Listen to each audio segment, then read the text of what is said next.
How to Live on 24 Hours a Day. By Arnold Bennett. 1. The Daily Miracle. Yes, he's one of those men that don't know how to manage. Good situation. Regular income. Quite enough for luxuries as well as needs. Not really extravagant. And yet the fellow's always in difficulties. Somehow he gets nothing out of his money. Excellent flat, half empty. Always looks as if he'd had the brokers in. New suit, old hat. Magnificent necktie, baggy trousers. Asks you to dinner, cut glass, bad mutton, or Turkish coffee, a cracked cup. He can't understand it. Explanation simply is that he fritters his income away. Wish I had the half of it. I'd show him. So we have most of us criticized, at one time or another, in our superior way. We are nearly all chancellors of the exchequer, it is the pride of the moment.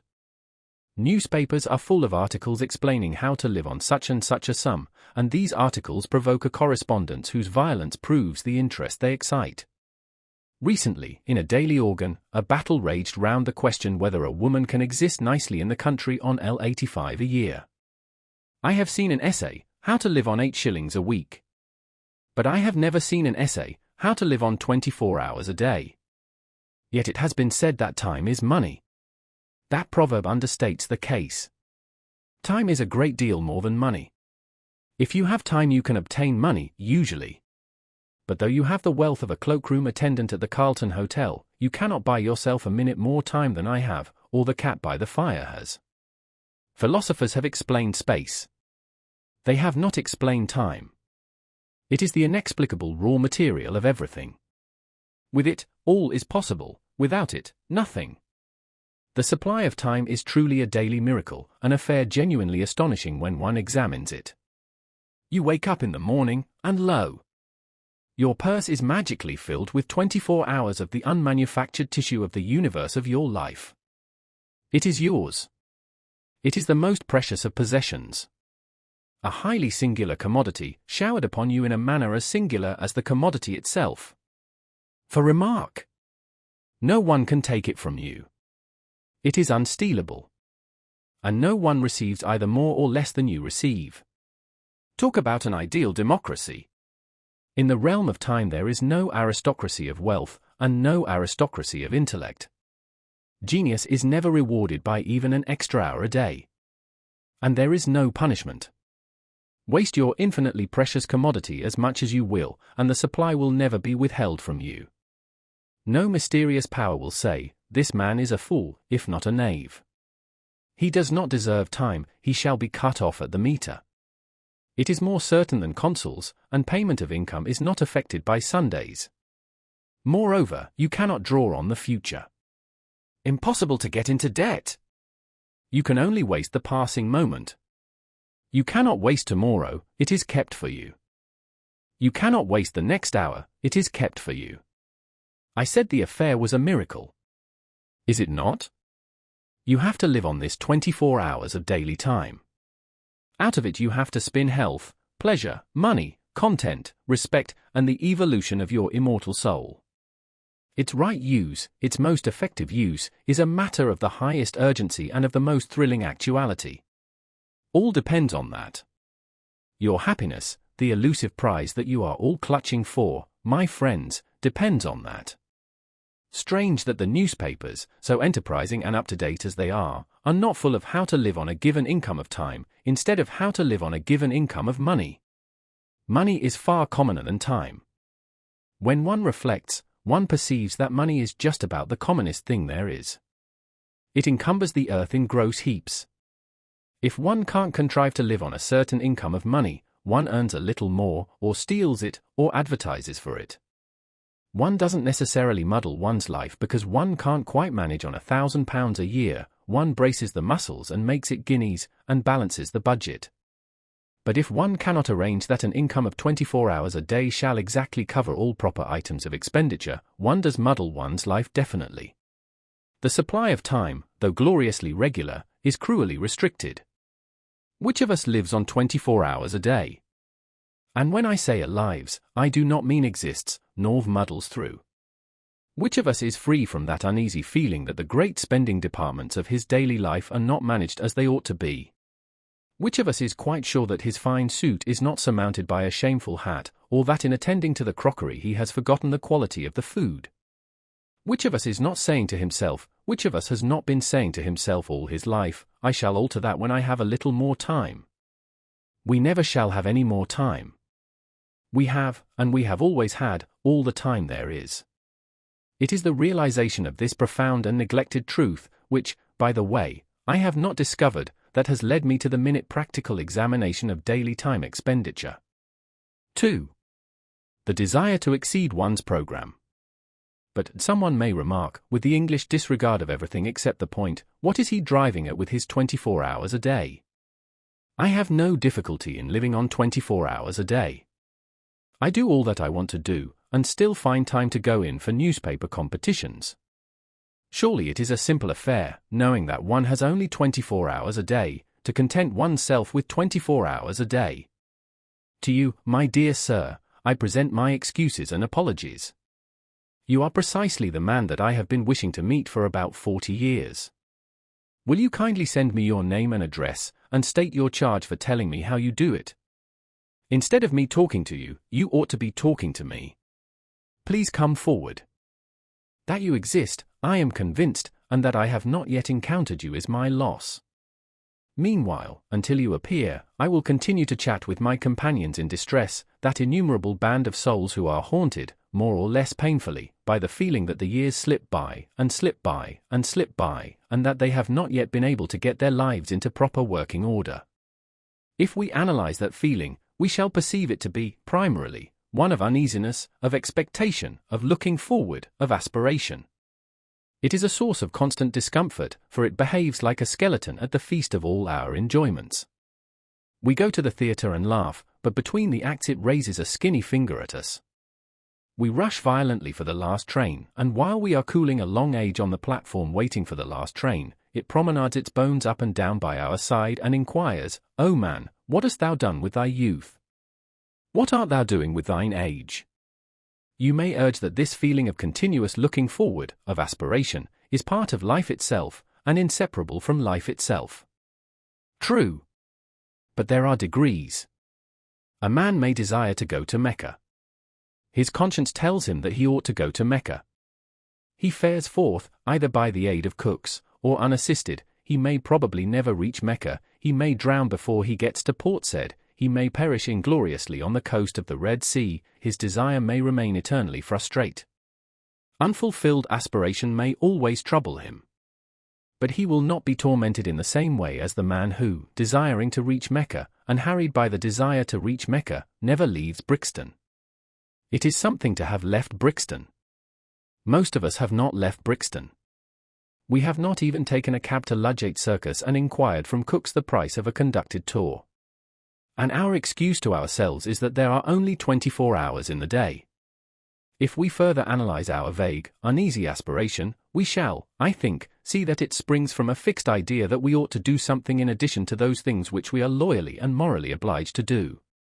We are obliged, by various codes written and unwritten, to maintain ourselves and our families, if any, in health and comfort, to pay our debts, to save, to increase our prosperity by increasing our efficiency. A task sufficiently difficult. A task which very few of us achieve. A task often beyond our skill. Yet, if we succeed in it, as we sometimes do, we are not satisfied, the skeleton is still with us. And even when we realize that the task is beyond our skill, that our powers cannot cope with it, we feel that we should be less discontented if we gave to our powers, already overtaxed, something still further to do. And such is, indeed, the fact.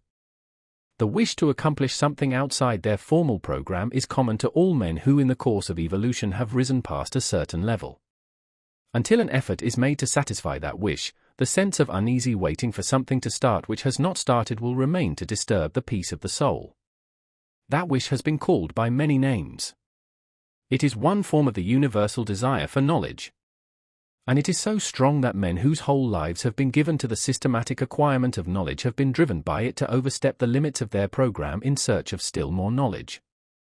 Even Herbert Spencer, in my opinion the greatest mind that ever lived, was often forced by it into agreeable little backwaters of inquiry. I imagine that in the majority of people who are conscious of the wish to live, that is to say, people who have intellectual curiosity, the aspiration to exceed formal programs takes a literary shape. They would like to embark on a course of reading. Decidedly the British people are becoming more and more literary. But I would point out that literature by no means comprises the whole field of knowledge, and that the disturbing thirst to improve oneself, to increase one's knowledge, may well be slaked quite apart from literature. With the various ways of slaking I shall deal later. Here I merely point out to those who have no natural sympathy with literature that literature is not the only well. 3. Precautions before beginning.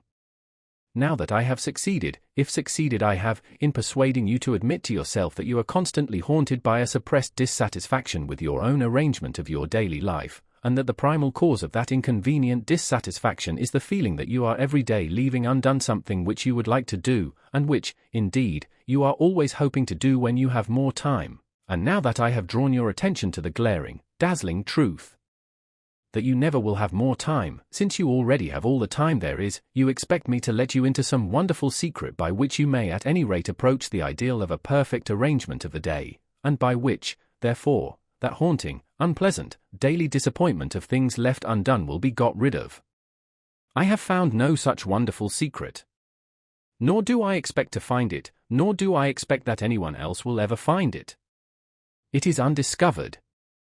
When you first began to gather my drift, perhaps there was a resurrection of hope in your breast. Perhaps you said to yourself, this man will show me an easy, unfatiguing way of doing what I have so long in vain wished to do. Alas, no.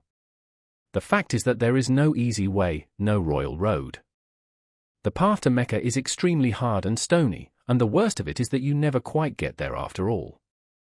The most important preliminary to the task of arranging one's life so that one may live fully and comfortably within one's daily budget of 24 hours is the calm realization of the extreme difficulty of the task, of the sacrifices and the endless effort which it demands.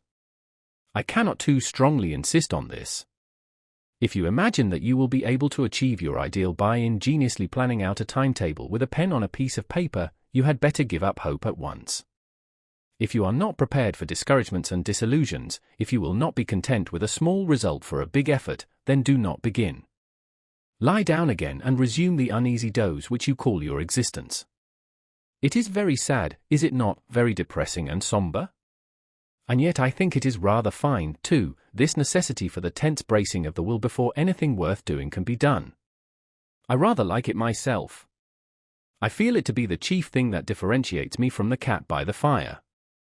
Well, you say, assume that I am braced for the battle.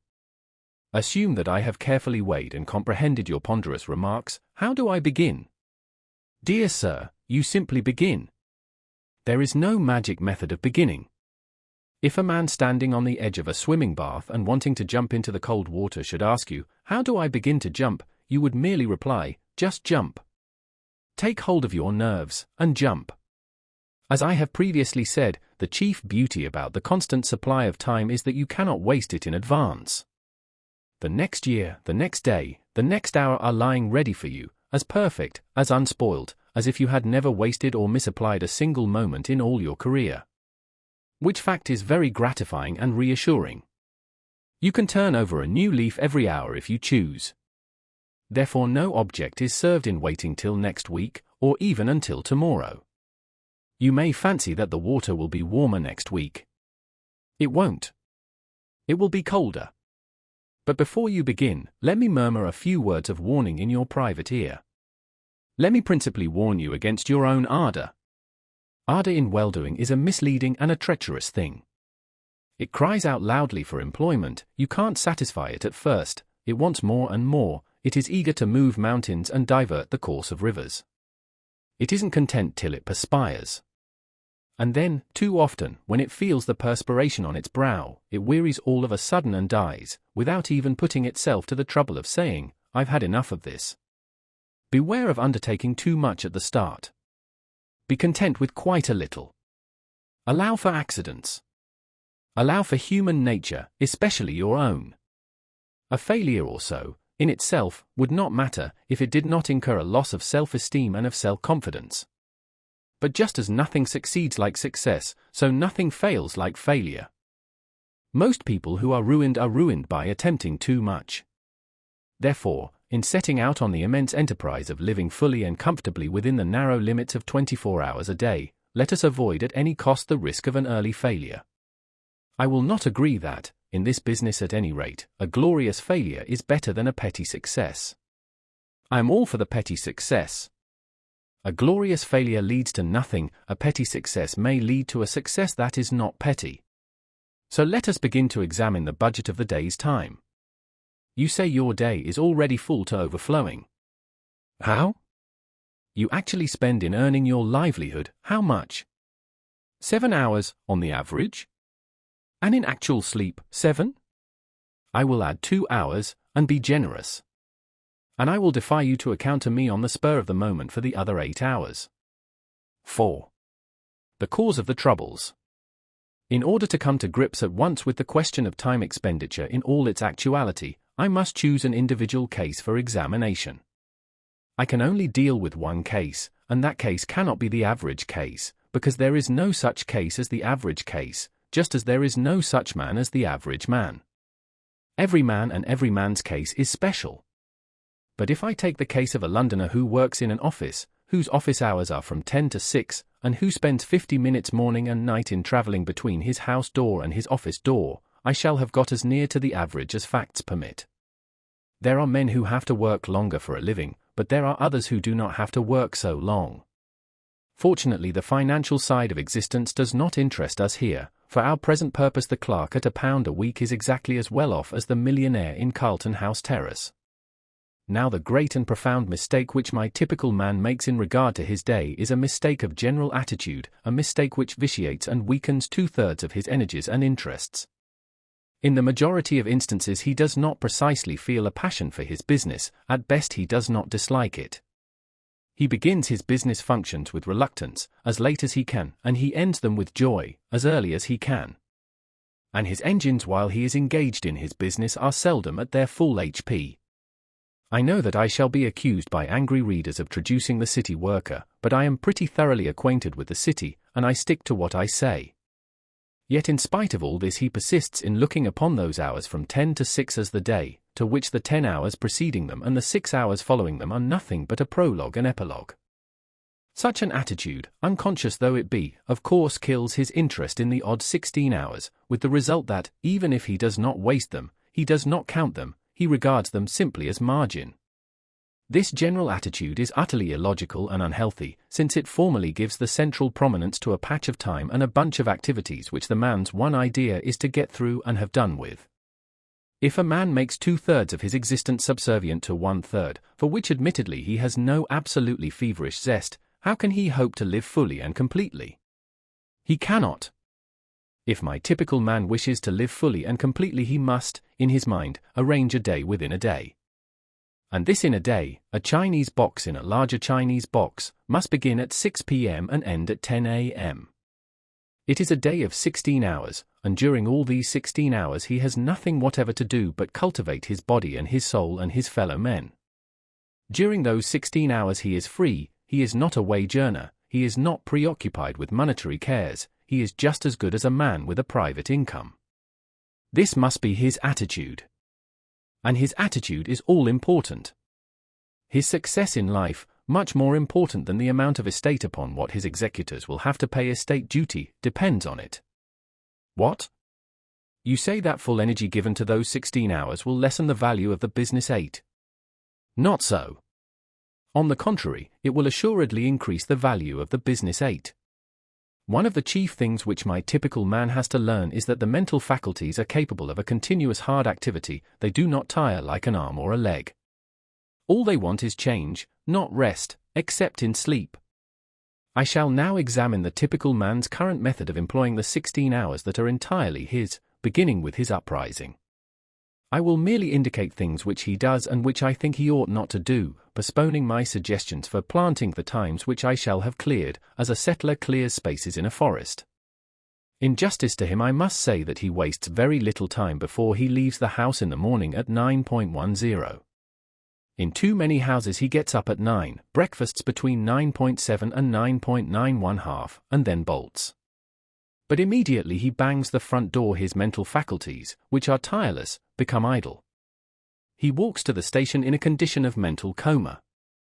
Arrived there, he usually has to wait for the train. On hundreds of suburban stations every morning you see men calmly strolling up and down platforms while railway companies unblushingly rob them of time, which is more than money. Hundreds of thousands of hours are thus lost every day simply because my typical man thinks so little of time that it has never occurred to him to take quite easy precautions against the risk of its loss. He has a solid coin of time to spend every day, call it a sovereign. He must get change for it, and in getting change he is content to lose heavily. Supposing that in selling him a ticket the company said, "We will change you a sovereign, but we shall charge you 3 halfpence for doing so," what would my typical man exclaim? Yet that is the equivalent of what the company does when it robs him of 5 minutes twice a day. You say I am dealing with minutiae. I am. And later on I will justify myself. Now will you kindly buy your paper and step into the train? 5. Tennis and the immortal soul. You get into the morning train with your newspaper, and you calmly and majestically give yourself up to your newspaper. You do not hurry. You know you have at least half an hour of security in front of you. As your glance lingers idly at the advertisements of shipping and of songs on the outer pages, your air is the air of a leisured man, wealthy in time, of a man from some planet where there are 124 hours a day instead of 24. I am an impassioned reader of newspapers. I read 5 English and 2 French dailies, and the newsagents alone know how many weeklies, regularly. I am obliged to mention this personal fact lest I should be accused of a prejudice against newspapers when I say that I object to the reading of newspapers in the morning train. Newspapers are produced with rapidity, to be read with rapidity. There is no place in my daily program for newspapers. I read them as I may in odd moments. But I do read them.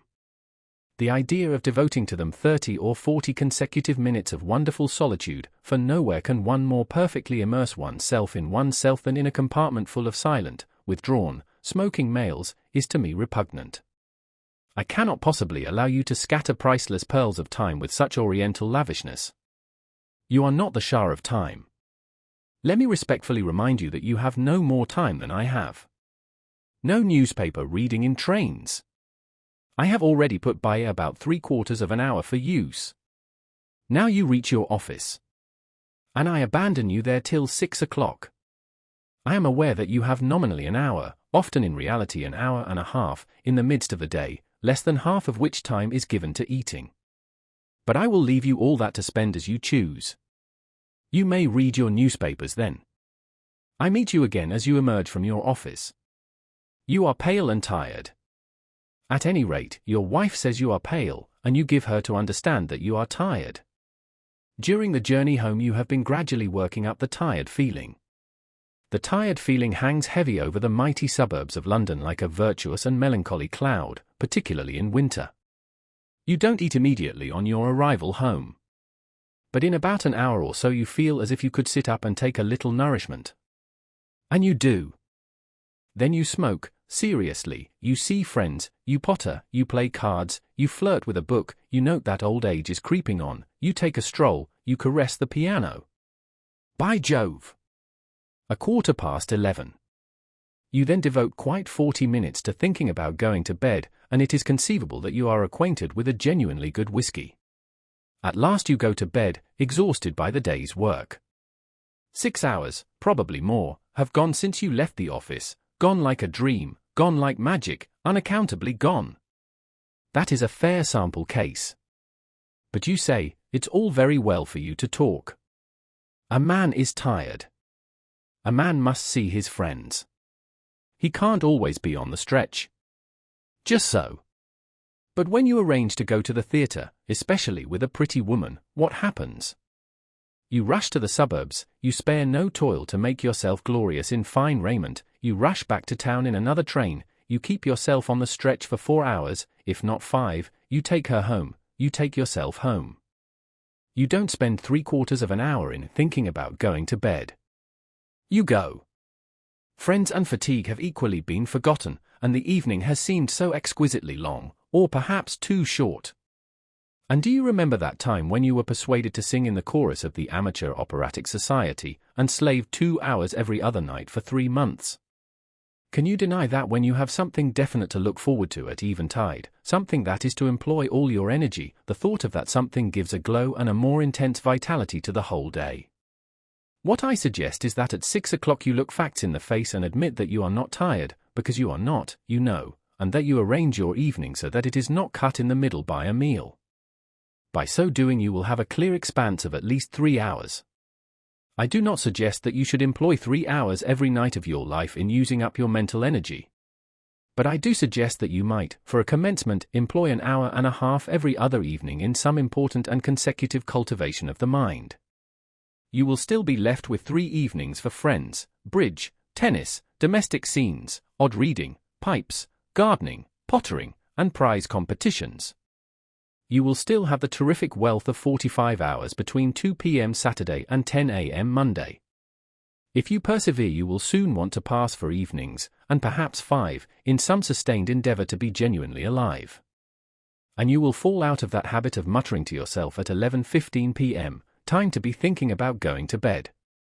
The man who begins to go to bed 40 minutes before he opens his bedroom door is bored, that is to say, he is not living. But remember, at the start, those 90 nocturnal minutes thrice a week must be the most important minutes in the 10,080. They must be sacred, quite as sacred as a dramatic rehearsal or a tennis match. Instead of saying, "Sorry I can't see you, old chap, but I have to run off to the tennis club," you must say, "But I have to work." This, I admit, is intensely difficult to say. Tennis is so much more urgent than the immortal soul. 6. Remember human nature. I have incidentally mentioned the vast expanse of 44 hours between leaving business at 2 p.m. on Saturday and returning to business at 10 a.m. on Monday. And here I must touch on the point whether the week should consist of 6 days or of 7. For many years, in fact, until I was approaching 40, my own week consisted of 7 days.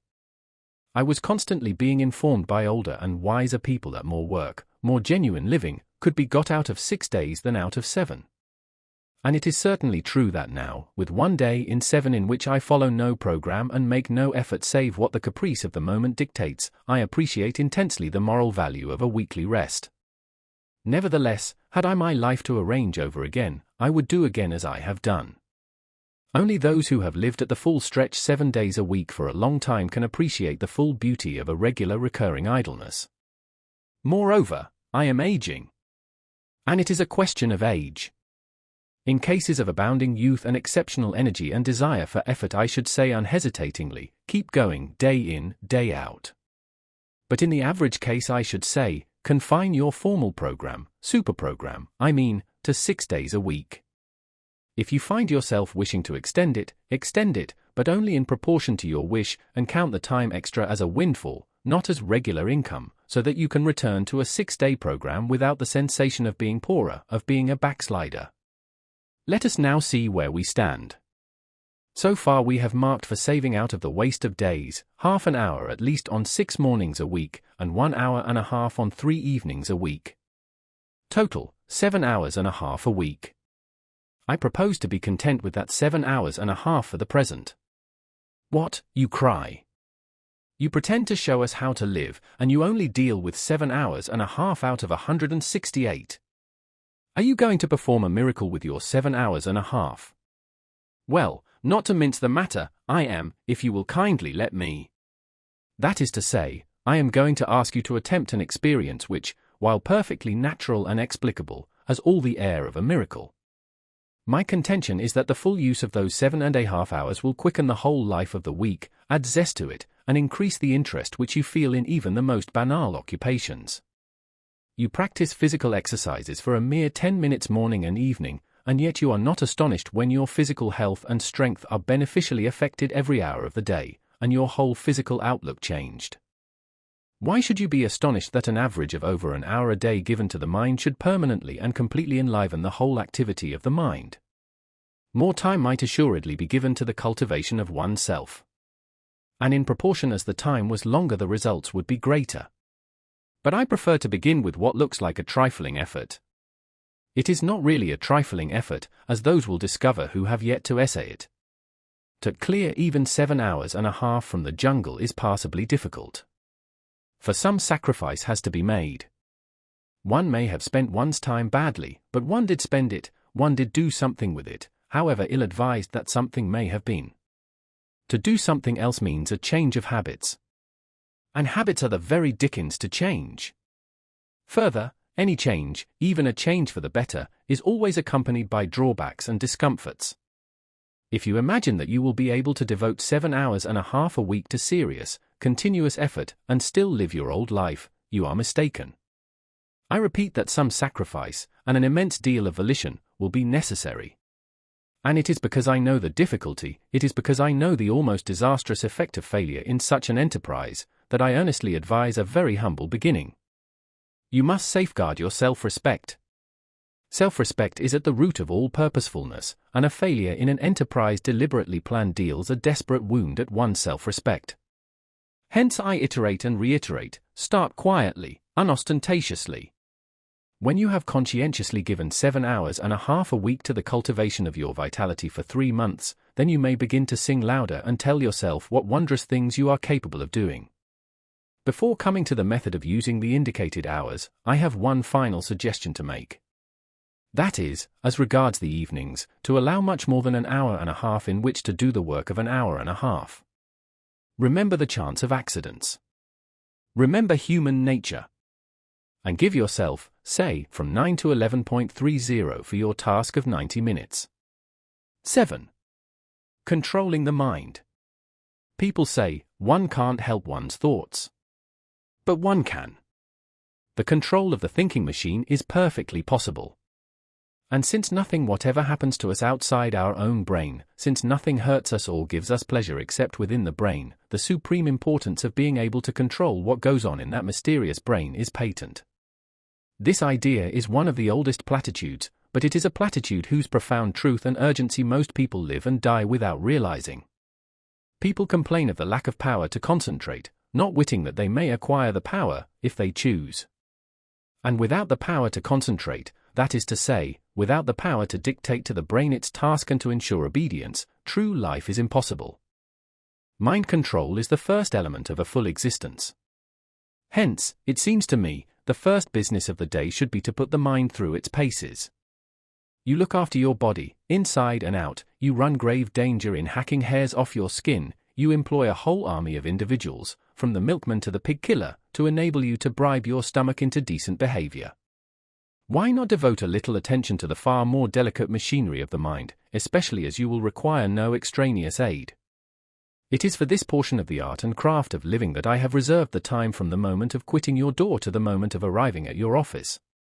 What? I am to cultivate my mind in the street, on the platform, in the train, and in the crowded street again. Precisely. Nothing simpler. No tools required. Not even a book.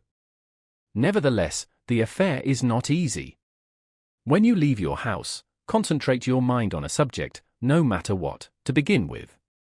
You will not have gone 10 yards before your mind has skipped away under your very eyes and is larking round the corner with another subject.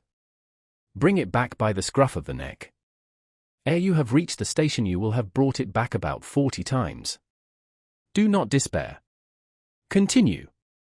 Keep it up. You will succeed. You cannot by any chance fail if you persevere. It is idle to pretend that your mind is incapable of concentration. Do you not remember that morning when you received a disquieting letter which demanded a very carefully worded answer? How you kept your mind steadily on the subject of the answer, without a second's intermission, until you reached your office, whereupon you instantly sat down and wrote the answer. That was a case in which you were roused by circumstances to such a degree of vitality that you were able to dominate your mind like a tyrant. You would have no trifling. You insisted that its work should be done, and its work was done. By the regular practice of concentration, as to which there is no secret save the secret of perseverance, you can tyrannize over your mind, which is not the highest part of you, every hour of the day, and in no matter what place. The exercise is a very convenient one. If you got into your morning train with a pair of dumbbells for your muscles or an encyclopedia in 10 volumes for your learning, you would probably excite remark. But as you walk in the street, or sit in the corner of the compartment behind a pipe, or strap hang on the subterranean, who is to know that you are engaged in the most important of daily acts? What asinine bore can laugh at you? I do not care what you concentrate on, so long as you concentrate. It is the mere disciplining of the thinking machine that counts. But still, you may as well kill 2 birds with 1 stone and concentrate on something useful. I suggest, it is only a suggestion, a little chapter of Marcus Aurelius or Epictetus. Do not, I beg, shy at their names. For myself, I know nothing more actual, more bursting with plain common sense, applicable to the daily life of plain persons like you and me, who hate airs, pose, and nonsense, than Marcus Aurelius or Epictetus. Read a chapter, and so short they are, the chapters, in the evening and concentrate on it the next morning. You will see. Yes, my friend, it is useless for you to try to disguise the fact.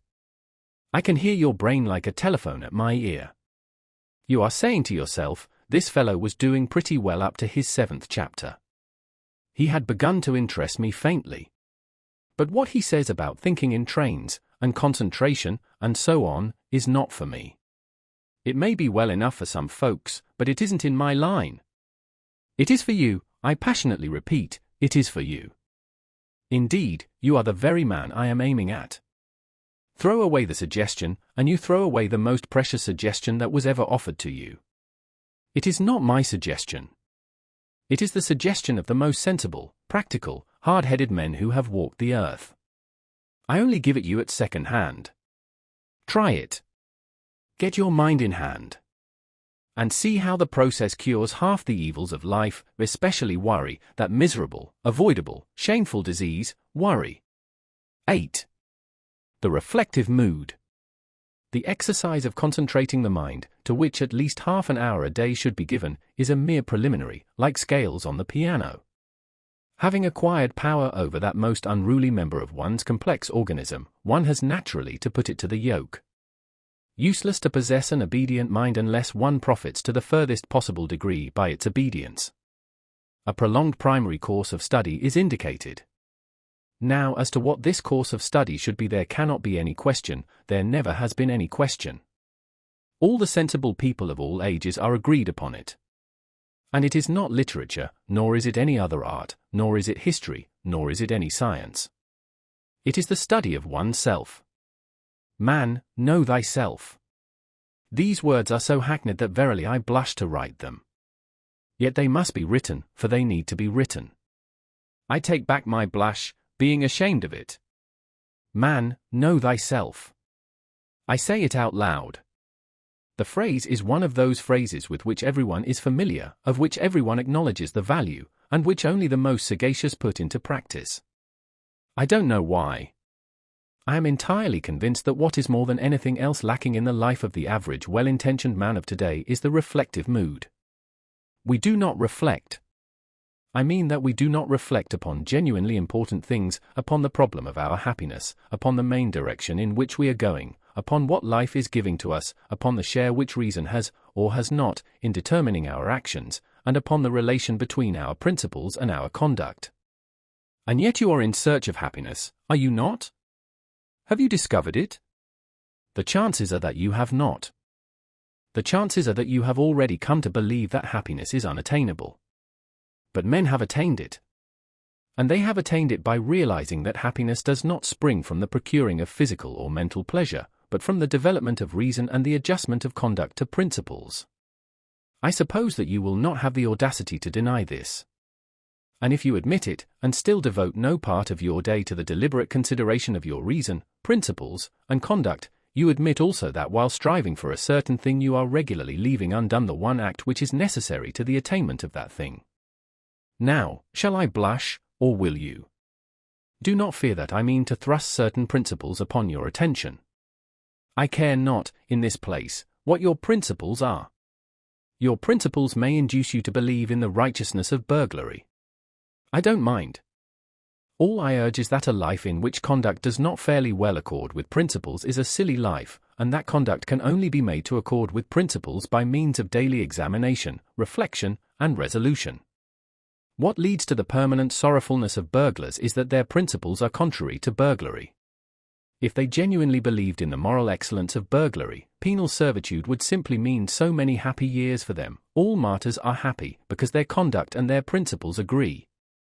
As for reason, which makes conduct, and is not unconnected with the making of principles, it plays a far smaller part in our lives than we fancy.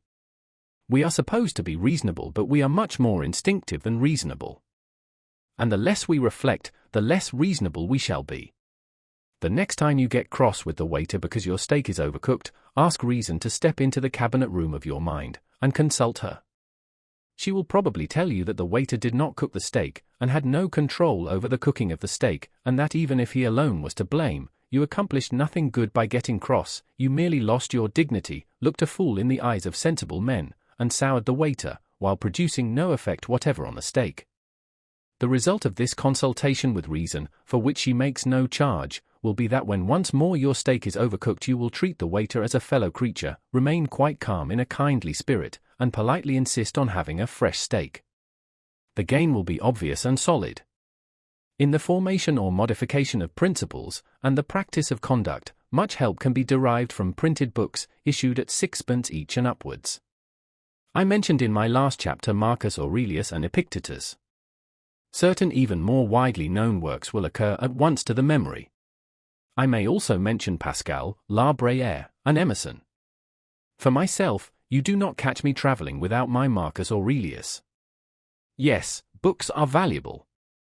But not reading of books will take the place of a daily, candid, honest examination of what one has recently done, and what one is about to do, of a steady looking at oneself in the face, disconcerting though the sight may be.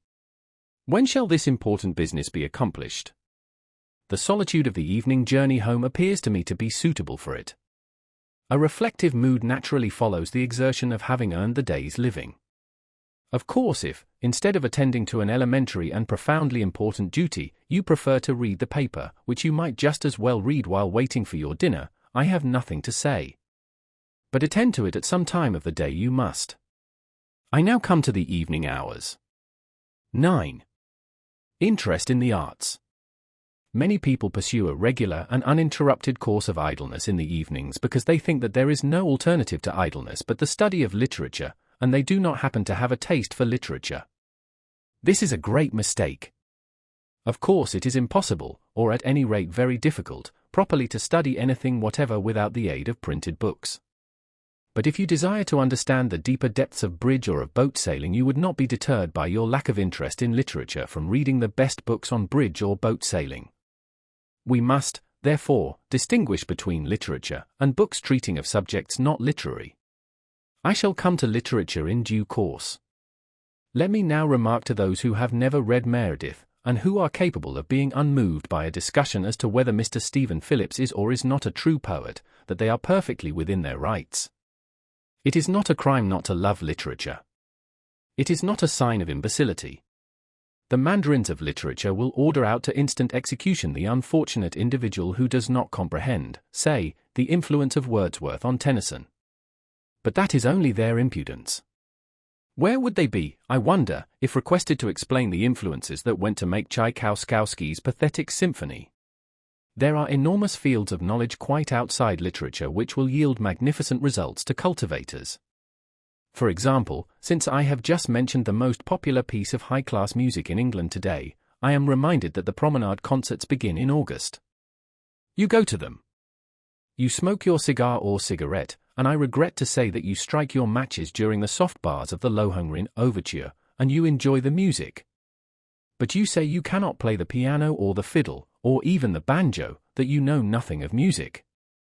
What does that matter? That you have a genuine taste for music is proved by the fact that, in order to fill his hall with you and your peers, the conductor is obliged to provide programs from which bad music is almost entirely excluded, a change from the old Covent Garden days.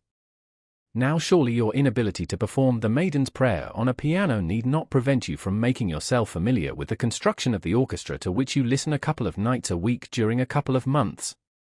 As things are, you probably think of the orchestra as a heterogeneous mass of instruments producing a confused, agreeable mass of sound.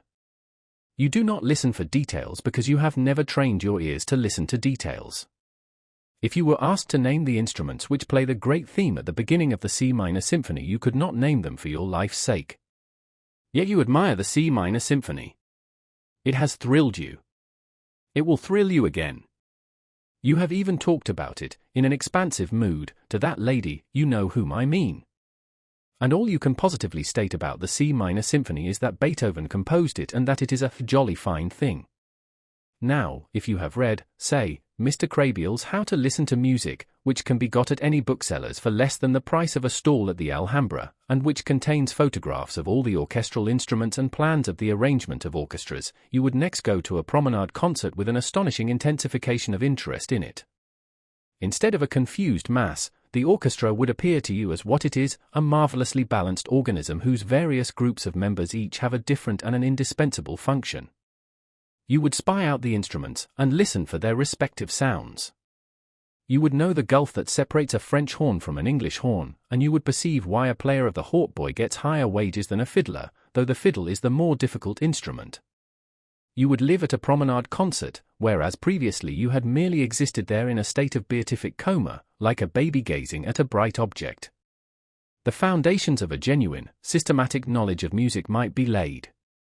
You might specialize your inquiries either on a particular form of music, such as the symphony, or on the works of a particular composer.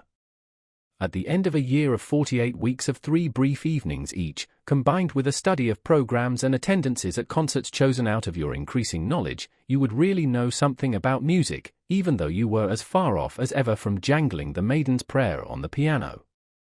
But I hate music, you say. My dear sir, I respect you. What applies to music applies to the other arts. I might mention Mr. Claremontwit's How to Look at Pictures, or Mr. Russell Sturgis's How to Judge Architecture, as beginnings, merely beginnings, 8 of systematic vitalizing knowledge in other arts, the materials for whose study abound in London. I hate all the arts, you say. My dear sir, I respect you more and more. I will deal with your case next, before coming to literature. 10. Nothing in life is humdrum. Art is a great thing. But it is not the greatest. The most important of all perceptions is the continual perception of cause and effect, in other words, the perception of the continuous development of the universe, in still other words, the perception of the course of evolution. When one has thoroughly got imbued into one's head the leading truth that nothing happens without a cause, one grows not only large-minded, but large-hearted. It is hard to have one's watch stolen, but one reflects that the thief of the watch became a thief from causes of heredity and environment which are as interesting as they are scientifically comprehensible, and one buys another watch, if not with joy, at any rate with a philosophy that makes bitterness impossible. One loses, in the study of cause and effect, that absurd air which so many people have of being always shocked and pained by the curiousness of life. Such people live amid human nature as if human nature were a foreign country full of awful foreign customs. But, having reached maturity, one ought surely to be ashamed of being a stranger in a strange land. The study of cause and effect, while it lessens the painfulness of life, adds to life's picturesqueness. The man to whom evolution is but a name looks at the sea as a grandiose, monotonous spectacle, which he can witness in August for 3 shillings third-class return. The man who is imbued with the idea of development, of continuous cause and effect, perceives in the sea an element which in the day before yesterday of geology was vapor, which yesterday was boiling, and which tomorrow will inevitably be ice. He perceives that a liquid is merely something on its way to be solid, and he is penetrated by a sense of the tremendous, changeful picturesqueness of life. Nothing will afford a more durable satisfaction than the constantly cultivated appreciation of this. It is the end of all science. Cause and effect are to be found everywhere. Rents went up in Shepherd's Bush. It was painful and shocking that rents should go up in Shepherd's Bush. But to a certain point we are all scientific students of cause and effect, and there was not a clerk lunching at a Lyons restaurant who did not scientifically put 2 and 2 together and see in the, once, 2-penny tube the cause of an excessive demand for wigwams in Shepherd's Bush, and in the excessive demand for wigwams the cause of the increase in the price of wigwams. Simple, you say, disdainfully. Everything, the whole complex movement of the universe, is as simple as that, when you can sufficiently put two and two together. And, my dear sir, perhaps you happen to be an estate agent's clerk, and you hate the arts, and you want to foster your immortal soul, and you can't be interested in your business because it's so humdrum. Nothing is humdrum. The tremendous, changeful picturesqueness of life is marvelously shown in an estate agent's office. What? There was a block of traffic in Oxford Street. To avoid the block, people actually began to travel under the cellars and drains, and the result was a rise of rents in Shepherd's Bush. And you say that isn't picturesque? Suppose you were to study, in this spirit, the property question in London for an hour and a half every other evening. Would it not give zest to your business, and transform your whole life? You would arrive at more difficult problems. And you would be able to tell us why, as the natural result of cause and effect, the longest straight street in London is about 1.5 yards in length, while the longest absolutely straight street in Paris extends for miles. I think you will admit that in an estate agent's clerk I have not chosen an example that specially favors my theories.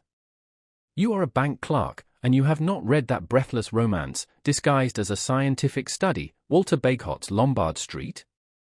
Ah, my dear sir, if you had begun with that, and followed it up for 90 minutes every other evening, how enthralling your business would be to you, and how much more clearly you would understand human nature. You are penned in town, but you love excursions to the country and the observation of wildlife, certainly a heart-enlarging diversion. Why don't you walk out of your house door, in your slippers, to the nearest gas lamp of a night with a butterfly net, and observe the wildlife of common and rare moths that is beating about it, and coordinate the knowledge thus obtained and build a superstructure on it, and at last get to know something about something? You need not be devoted to the arts, not to literature, in order to live fully.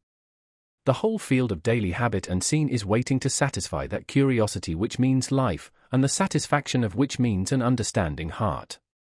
I promise to deal with your case, O man who hates art and literature, and I have dealt with it.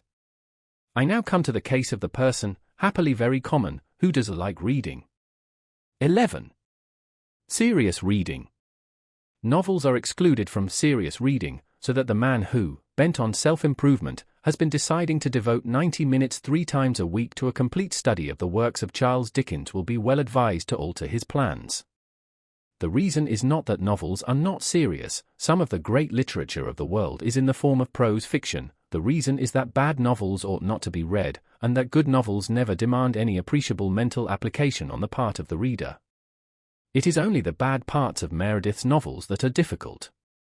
A good novel rushes you forward like a skiff down a stream, and you arrive at the end, perhaps breathless, but unexhausted. The best novels involve the least strain. Now, in the cultivation of the mind, one of the most important factors is precisely the feeling of strain, of difficulty, of a task which one part of you is anxious to achieve and another part of you is anxious to shirk, and that feeling cannot be got in facing a novel. You do not set your teeth in order to read Anna Karenina. Therefore, though you should read novels, you should not read them in those 90 minutes. Imaginative poetry produces a far greater mental strain than novels. It produces probably the severest strain of any form of literature. It is the highest form of literature. It yields the highest form of pleasure, and teaches the highest form of wisdom. In a word, there is nothing to compare with it. I say this with sad consciousness of the fact that the majority of people do not read poetry.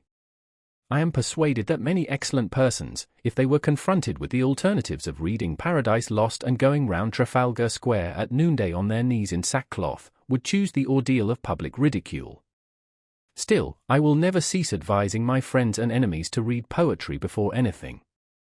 If poetry is what is called a sealed book to you, begin by reading Hazlitt's famous essay on the nature of poetry in general.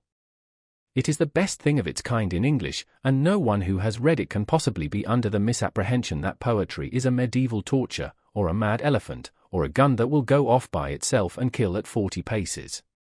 Indeed, it is difficult to imagine the mental state of the man who, after reading Hazlitt's essay, is not urgently desirous of reading some poetry before his next meal. If the essay so inspires you, I would suggest that you make a commencement with purely narrative poetry. There is an infinitely finer English novel, written by a woman, than anything by George Eliot or the Brontes, or even Jane Austen, which perhaps you have not read. Its title is Sorora Lee, and its author E.B. Browning. It happens to be written in verse, and to contain a considerable amount of genuinely fine poetry. Decide to read that book through, even if you die for it. Forget that it is fine poetry. Read it simply for the story and the social ideas. And when you have done, ask yourself honestly whether you still dislike poetry.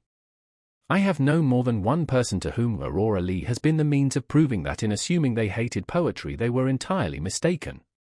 Of course, if, after Hazlitt, and such an experiment made in the light of Hazlitt, you are finally assured that there is something in you which is antagonistic to poetry, you must be content with history or philosophy.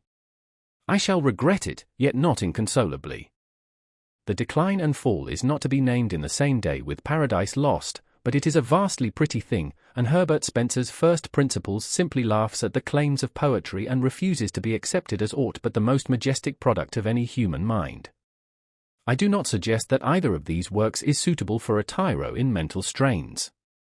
But I see no reason why any man of average intelligence should not, after a year of continuous reading, be fit to assault the supreme masterpieces of history or philosophy.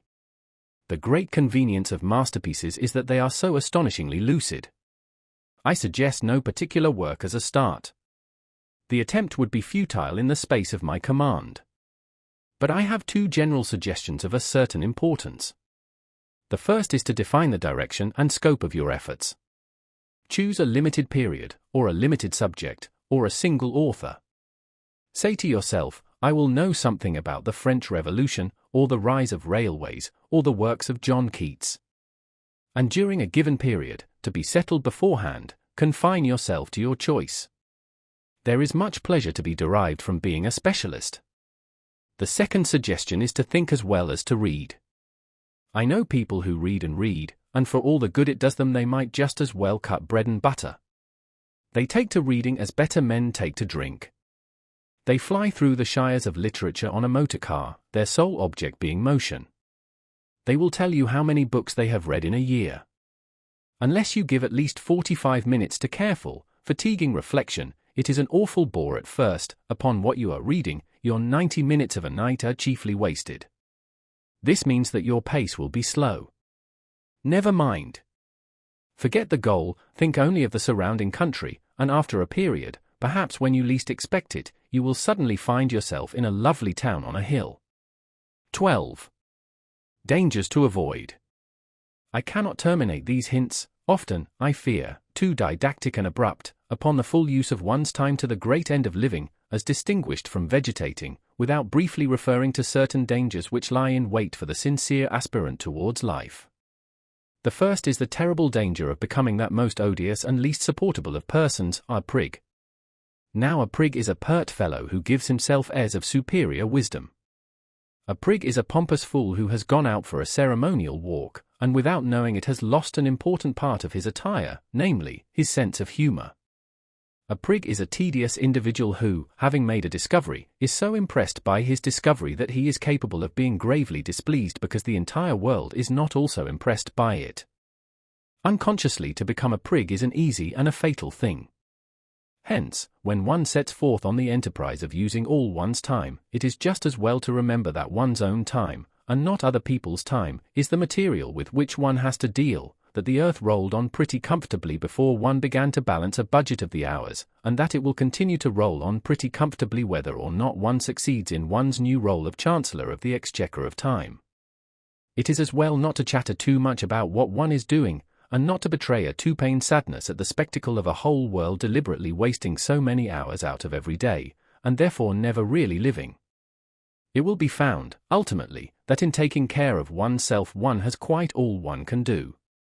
Another danger is the danger of being tied to a program like a slave to a chariot. One's program must not be allowed to run away with one. It must be respected, but it must not be worshipped as a fetish. A program of daily employ is not a religion. This seems obvious. Yet I know men whose lives are a burden to themselves and a distressing burden to their relatives and friends simply because they have failed to appreciate the obvious. Oh, no, I have heard the martyred wife exclaim, Arthur always takes the dog out for exercise at 8 o'clock and he always begins to read at 8:45. So it's quite out of the question that we should, etc., etc. And the note of absolute finality in that plaintive voice reveals the unsuspected and ridiculous tragedy of a career. On the other hand, a program is a program. And unless it is treated with deference, it ceases to be anything but a poor joke. To treat one's program with exactly the right amount of deference, to live with not too much and not too little elasticity, is scarcely the simple affair it may appear to the inexperienced. And still another danger is the danger of developing a policy of rush, of being gradually more and more obsessed by what one has to do next. In this way one may come to exist as in a prison, and one's life may cease to be one's own. One may take the dog out for a walk at 8 o'clock, and meditate the whole time on the fact that one must begin to read at 8:45, and that one must not be late. And the occasional deliberate breaking of one's program will not help to mend matters. The evil springs not from persisting without elasticity in what one has attempted, but from originally attempting too much, from filling one's program till it runs over. The only cure is to reconstitute the program, and to attempt less. But the appetite for knowledge grows by what it feeds on, and there are men who come to like a constant breathless hurry of endeavor. Of them it may be said that a constant breathless hurry is better than an eternal doze. In any case, if the program exhibits a tendency to be oppressive, and yet one wishes not to modify it, an excellent palliative is to pass with exaggerated deliberation from one portion of it to another, for example, to spend 5 minutes in perfect mental quiescence between chaining up the street Bernard and opening the book, in other words, to waste 5 minutes with the entire consciousness of wasting them. The last, and chiefest danger which I would indicate, is one to which I have already referred, the risk of a failure at the commencement of the enterprise. I must insist on it. A failure at the commencement may easily kill outright the newborn impulse towards a complete vitality, and therefore every precaution should be observed to avoid it. The impulse must not be overtaxed. Let the pace of the first lap be even absurdly slow, but let it be as regular as possible. And, having once decided to achieve a certain task, achieve it at all costs of tedium and distaste. The gain in self-confidence of having accomplished a tiresome labor is immense. Finally, in choosing the first occupations of those evening hours, be guided by nothing whatever but your taste and natural inclination.